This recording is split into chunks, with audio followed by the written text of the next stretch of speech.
Assalamualaikum and konnichiwa. Thank you for joining today's episode of Academy Speak with me, Dr. Zalia. And in today's episode, as you can tell from the title, is less academic and more on the leisure side. Me and Kok Hin have yet to properly celebrate our milestones so far, mainly him finishing his MA and me my PhD. And considering that this might be the last time we celebrate in Japan, at least for now, I decided that I wanted to bring Kok Hin on a onsen ryoko experience before we go back. I managed to go for a couple of these onsen ryokos while working as a part-time writer for Have Halal Will Travel, and we got to go to a lot of the ryokans in the Tohoku area. I had the article linked below, so you can check it out for the places that I visited, and most of them were Muslim friendly, so that means that the food that they served were they had seafood options and the things that Muslims can eat. The only thing that I think was slightly difficult was finding a ryokan that had private onsens, because as you know, onsens are public baths but separated for men and women, so you have to dip in with everybody else completely undressed, and it can be a bit difficult, especially for Muslim women to do so. So I was really looking for a place that had a private onsen or a private ofuro inside the room, which wasn't too expensive, and also had food or plants that we could actually enjoy and eat without worrying so much. And that's why I was really glad when I found this ryokan, and it was just nearby. It's at Kinugawa. Now Kinugawa is in Tochigi Prefecture, so that is where we'll be heading and sharing with you guys on our onsen ryoko.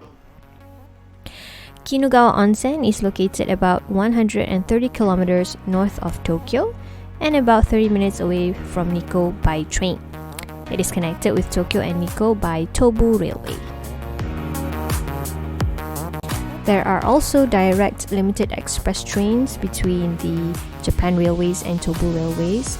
They connect from JR Shinjuku Station with Kinugawa Onsen, like the one we are taking here. The one-way journey takes about 2 hours and costs 4,080 yen, but there's always a lot of tourist discounts, so we got it at around 3,000 yen for one way. All seats are reserved, and there are roughly 3 trains per day.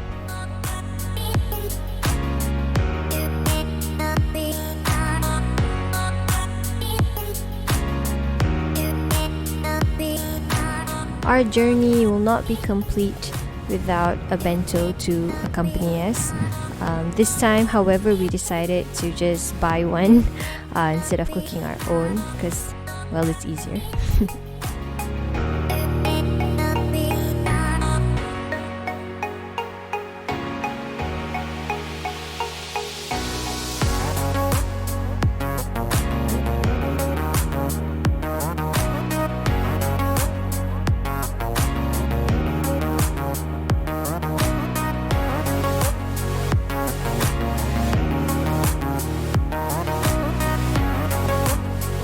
Even though the train ride was less than 2 hours, nearly 2 hours, it didn't feel that long.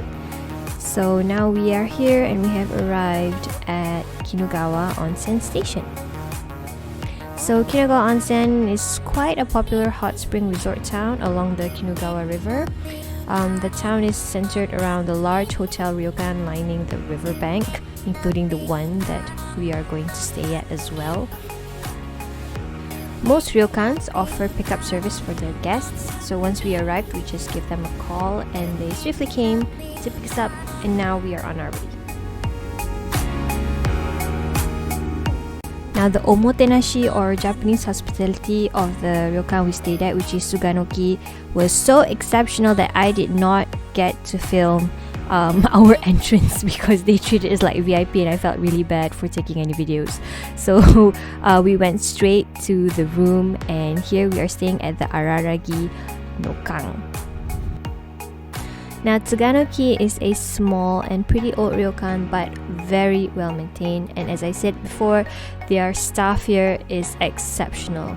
They have a limited number of rooms, and their specialty is that their selected rooms come with a rotemburo or open air bath.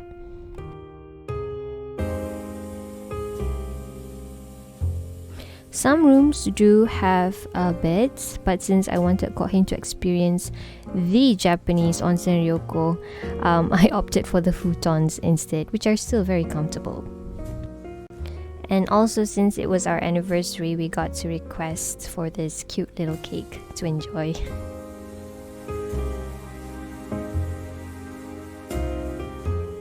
All rooms also come with an attached bathroom with a toilet and of course a shower room, because you're not allowed to shampoo or whatever inside the open air bath. The open air bath is just mainly for soaking and soaking only.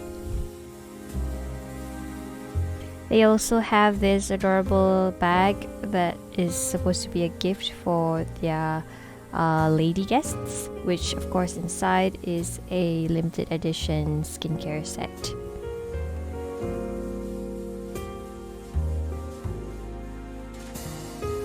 Now that we are ready and settled, it's time for the main purpose, and that is to soak and soak and continue to soak.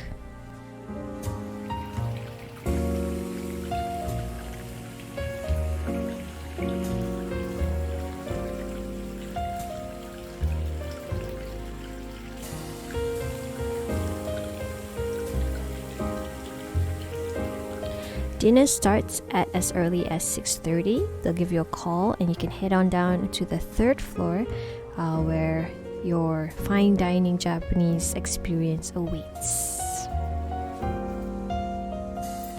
So alhamdulillah, for this day we were able to make arrangements to have everything seafood based. So we are starting with this shabu shabu as our appetizers, shabu shabu crab and shabu shabu veggies.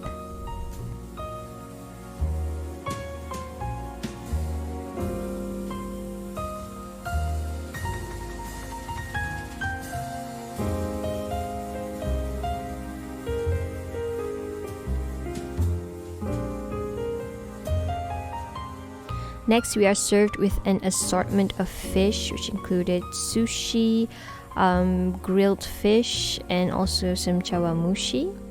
And lastly, for the main event, we had fish and vegetable tempura with rice, some tsukemono, and miso shiru. Finally, for dessert, there are strawberries, a Tochigi specialty, sakura mochi, and a very nice jelly cake. So each guests were served in this individual dining rooms, which I think was pretty cool. And now that we are done, it's time to head back and continue with round 2.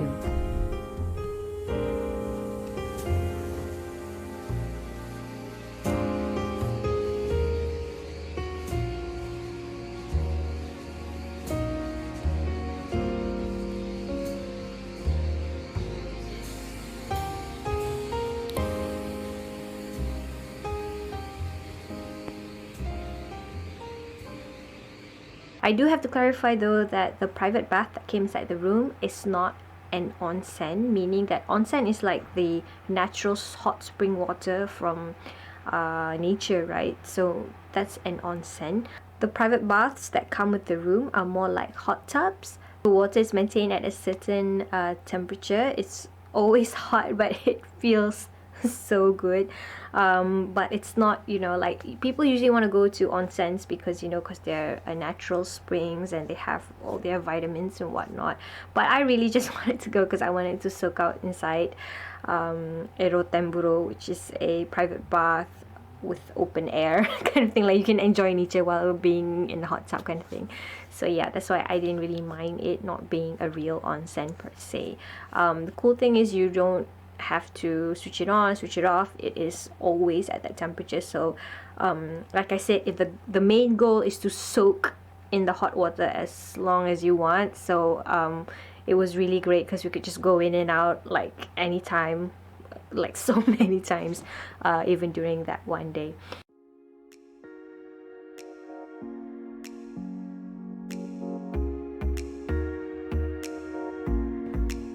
Ohayou gozaimasu. just finished round 3 if I'm not mistaken, and enjoying some hot tea before we were called for breakfast. So breakfast starts at 8:30 at our same place yesterday. We're served with an assortment of tsukemono and misoshiru, grilled fish, and of course this delicious fish nabe.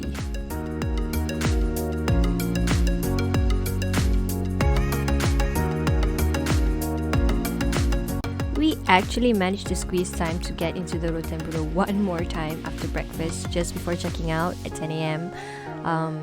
The staff once again was exceptional, and they sent us all the way back to the Eki. The rest of the day will be spent exploring another famous attraction here in Kinugawa, which is the Tobu World Square. It is also accessible by the train. So Tobu World Square brands itself as a theme park, but I'm not really sure if it's actually a real theme park. But anyway, it showcases famous replicas of buildings from Japan and of course around the world. They have all the ancient monuments and mostly UNESCO World Heritage Sites. So they're really intricate and really precise. It's a lot of fun actually to come and see. You can also make certain exhibits come to life by inserting a 100 yen coin and enjoying a miniature show. Tobu Square also has a prayer room, but it is outside the park just before you enter, so it's very useful, especially when you're spending 1 to 2.5 hours here. Lastly, one of the cool things we got to witness on our trip was watching the SL Taiju train make its way through the Nikko area. The steam locomotive runs on weekends and it travels between the Shimoimai Machi Station and the Kinugawa Onsen Station.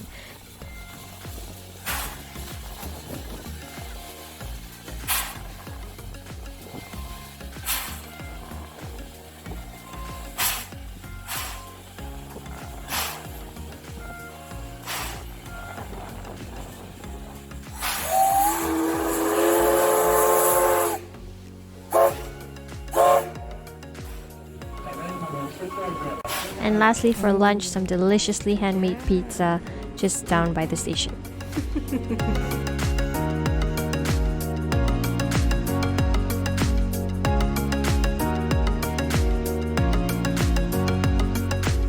With that, it's now time to board the spacious Kinugawa to head back home to Urawa.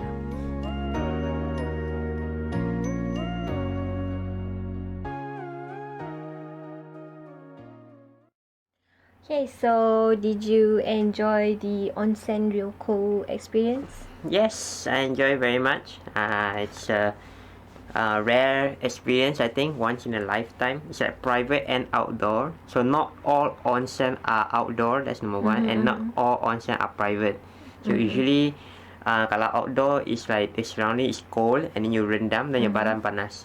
So that was nice, like you get the cold, fresh air at the same time. If you are indoor onsen, I mean the hotel punya ni lah, tak best sangat lah. But you've been Bukan to natural. an onsen, an outdoor onsen before, right? Yeah, I did. But it's not a private onsen. So if you want to enjoy as a couple, you probably need a private onsen because it's not they are separate into men and women. Usually. So if you want to enjoy a couple experience, a private outdoor onsen I think is the best one lah. Did you get to soak your heart out in there? Yes, I think rendang about 4 times in 24 hours. This is a lot. Please check the health frequently. Don't overdo it. But at the same time, you pay for it, so you want to try. We also get to so what the ryokan experience is not only the onsen and the tatami and living as a Japanese experience, but also the makan part. Yeah. So I think that was also an experience lah. They serve you one by one, nabe, soup tu. And breakfast itself is also an experience. So we get 2 meals. Okay, so that's it from us. Thank you so much for following us around our journey. Probably the last one in Japan, at least for a while, since we're packing and going back.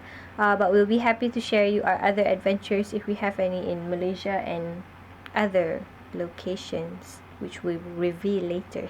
No lah, okay. Alright, okay, so thank you so much. See you guys. Stay safe. Assalamualaikum.